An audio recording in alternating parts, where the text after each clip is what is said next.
Hello, bachcho, let us see this question. Question say that let A and B be non-zero real numbers. Then the equation x square plus by square plus c into x square minus 5x by plus 6y equals to 0 represent option A four straight lines when c equals to 0 and a comma b are of the same sign. Second कहता है B option to a straight line and a circle when a equals to b and c is of sign opposite of that of a. C option कहता है to a straight line and a hyperbola when a and b are of the same sign and c is opposite sign to that of a. A circle and an ellipse when a and b are the same sign and c is of opposite of to that of a. Now, second, consider the branch of the hyperbola x square minus 2y square minus 2 under root 2x minus of 4 under root 2y minus 6 equals to 0 with vertex at the point A. Let B be one of the endpoint of the lattice rectum if C is the focus of the hyperbola nearest to the point A, then area of triangle ABC is option A 1 minus under root of 2 by 3, B option under root of 3 by 2 minus 1, C option 1 plus under root of 2 by 3, D option under root of 3 by 2 plus 1. Now the key concept. तो की concept के बारे में सबसे पहले मैं discuss कर रहा हूं. तो यहाँ पे लिखा की कंसेप्ट और इसमें बताया कि eccentricity of the ellipse hyperbola is equals to होता है under root of 1 plus B square by A square. यहाँ पे दिस इज है ना where is the eccentricity of the hyperbola. Now अब अगर यहाँ पे हम लोग एसेंट्रिसिटी समझ लिया तो आगे बढ़ जाते हैं. ये किसका है एसेंट्रिसिटी जी? हाइपरबोला के लिए. तो मैंने लिख दिया फॉर हाइपरबोला. ना अब आ जाते हैं क्वेश्चन पे. क्वेश्चन में हमारे पास क्या दिया हुआ है? सबसे पहला पार्ट जो है उसमें दिया हुआ है कि ये इक्वेशन है ना, गिवन इक्वेशन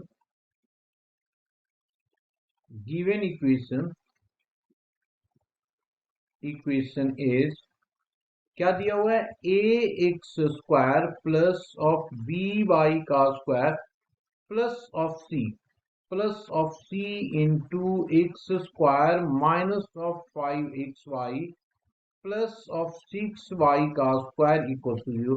सबसे पहले मैं इसको देख रहा हूं, ठीक है ना. तो टेक इसको जी x square minus of 5xy plus of 6y का स्क्वायर इक्वल्स टू 0. तो देखिए क्या बन रहा है इसमें. इसको मैंने क्या किया, एक्स स्क्वायर ये 5 बनाना है, यहाँ 6 बनाना है, तो ये आ जाएगा 3xy minus of 2xy plus of 6y का square equals to 0. This imply that x को कॉमन लिया हम लोगों ने, x माइनस ऑफ 3y यहाँ पे माइनस ऑफ यहाँ पे हम लोगों ने क्या ले लिया, 2y कॉमन लिया, तो बच गया x minus of 3y equals to 0. This imply that ये आ गया x minus of 2y into आ गया x minus of 3y equals to 0. दो आ गया हमारे पास, एक तो आ गया x माइनस, इसका मतलब दो स्ट्रेट लाइन को रिप्रेजेंट करता है ये दोनों. इसका मतलब आ गया x minus 2y equals to 0 and x minus of 3y equals to 0. अब टू स्ट्रेट लाइन वाले कहाँ कहाँ है? देखो टू स्ट्रेट लाइन है, फोर स्ट्रेट लाइन तो होगा नहीं यहाँ पे. ये टू स्ट्रेट लाइन है, ये सर्कल और इलिप्स ये भी नहीं होगा. अब हमारे पास बी एंड सी की बात आती है ना. तो अब बी एंड सी की बात देख लेते हैं. अब बी में सबसे पहले चेक करते हैं कि कहता है ए और बी इक्वल हो जाए. तो ए और बी इक्वल, तो सेकेंड टेक. तो नेक्स्ट हम लोग सेकेंड पार्ट टेक कर लेते हैं. तो अगेन टेक कर लिया. क्या टेक किया जी? A x square plus of b s by square plus of c equals to 0। A और बी को हम लोग क्या कर रहे हैं, इक्वल रख लेते हैं, क्योंकि उसमें दिया हुआ है। तो इसको ए अगर मान लें तो ये आ जाएगा x square plus of y square is equals to minus of c by ए।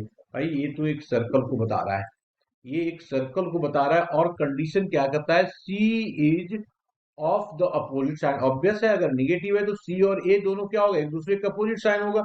इसका मतलब क्लियर हो गया कि B option is the correct, क्योंकि हाइपरबोला तो बनेगा नहीं, यहाँ पे क्लियर दिख रहा है तो ये तो बनेगा नहीं, तो ये क्लियर हो गया। नाउ तो पहला तो पार्ट हम लोगों ने कर दिया। अब सेकेंड पार्ट पे आ जाते हैं, सेकेंड क्वेश्चन पे आते हैं। सेकेंड क्वेश्चन में क्या दिया हुआ हमारे पास, सेकेंड क्वेश्चन में दिया हुआ है एक हाइपरबोला है, ये गिवन इक्वेशन है ना हमारे पास, given given hyperbola, hyperbola is क्या है जी हमारे पास, x square minus of 2 y का square minus of 2 under root 2 of x minus of 4 under root 2 of y minus 6 equals to 0। अब इसको हम लोग किस तरीके से लिख सकते हैं, तो देखेंगे ध्यान से, इसको हम लोग लिख सकते हैं इस तरीके से, परफेक्ट स्क्वायर बना लें इन दोनों का। तो जब स्क्वायर परफेक्ट बनाएंगे तो ये आ जाएगा एक्स माइनस अंडर रूट 2 का होल स्क्वायर, और हो जाएगा हमारे पास divided by 4 minus of by plus under root of 2 का whole square divided by 2 equals to 1। भाई ये वाला इसके साथ x ले लिया और इसके साथ बाई 2 कॉमन लेके परफेक्ट स्क्वायर बन जाएगा, तो ये आ जाएगा। अब अगर ये आ गया तो इससे हम लोगों को पता चल गया ना कि a हमारे पास कितना, a स्क्वायर 4 है और बी स्क्वायर हमारे पास 2 है। तो एसेंट्रिसिटी का कंडीशन ले रखा है हम लोगों ने, तो इससे हम लोगों ने ई निकाल दिया, तो ई आ जाएगा हमारे पास 1 plus 2/4, this is equals to under root of 6/4, ये आ जाएगा। तो जिससे under root of 6 divided by 2 आ जाएगा, यही तो आएगा ना हमारे पास। यहाँ पे 4 और 2 6, यही होगा ना जी। तो ये हमारे पास निकल गया एसेंट्रिसिटी। अब जब ये निकल गया तो इसको एक काम भी किया जा सकता था कि इसको √3/2 भी लिख सकते, तो कोई फर्क नहीं पड़ता, ये आ गया। तो इसकी एक डायग्राम बना लेते हैं, छोटा सा रफ डायग्राम बना लेंगे। तो ऐसा कुछ इसका हाइपरबोला आएगा ना, ये हाइपरबोला आएगा, ये हमारे पास हाइपरबोला है जी। अब जब हाइपरबोला बनाया तो इसमें पॉइंट ले लेते हैं। इसमें क्या करता है कि ये हमारे पास, ये है हमारा पॉइंट बी, ये हमारा बी पॉइंट है, ए सी है और ये ए है। यहाँ से इसको हम लोगों ने मिला दिया, तो इस वाले ट्रायंगल की बात करता है, इस वाले ट्रायंगल की। तो अब इसमें जब पता चल गया ये हमारे पास ओरिजिन है, तो इससे अब क्या करते हैं, इस वाले को 0 पुट करो, तो ये आ गया X minus of under root two equals to 2 हो जाएगा, एक इक्वल आ जाएगा। तो इससे कोऑर्डिनेट हम लोगों को पता चल गया, x is equals to 2 plus of under root 2, ये हम लोगों को पता चल गया इसकी। अब हमें क्या करना है, ये तो पॉइंट ए की कोऑर्डिनेट पता चल गया ऑन द एक्स एक्सिस है, तो देयरफॉर ए जो आ गया 2 प्लस अंडर रूट 2 कॉमा 0, ये आ गया जी। अब सी पॉइंट की बात करते हैं, एंड सी क्या हो जाएगा, सी के लिए हम लोग क्या करेंगे, फॉर सी जो हो जाएगा यहाँ पे देखो X minus of under root 2, क्योंकि फोकस पे है ना, तो ये आ जाएगा हमारे पास ए, ई हम लोग ऑलरेडी निकाल रखे हैं, ए भी निकला हुआ है, तो ये आ जाएगा 2 into under root of 6 divided by 2, ये कैंसिल आउट हो गया, तो ये आ गया X is equals to under root of 6 plus of 2। तो सी की कोऑर्डिनेट आ गया 2 प्लस अंडर रूट 6, ये आ गया हमारे पास, ठीक है। तो इसकी भी कोऑर्डिनेट हम लोगों ने निकाल दिया। अब हम लोग को निकालना है बीसी, तो बीसी की लेंथ जानते हैं ना, तो therefore and BC equals to letter section को रिप्रेजेंट करेगा ना, बी स्क्वायर डिवाइडेड बाई क्या हो जाएगा, ए आ जाएगा। तो बी स्क्वायर कितना हमारे पास है 2 और ए भी 2, दैट इज इक्वल्स टू 1। अब निकाल दो एरिया, तो एरिया क्या आ जाएगा जी, देयरफॉर एरिया ऑफ ट्रायंगल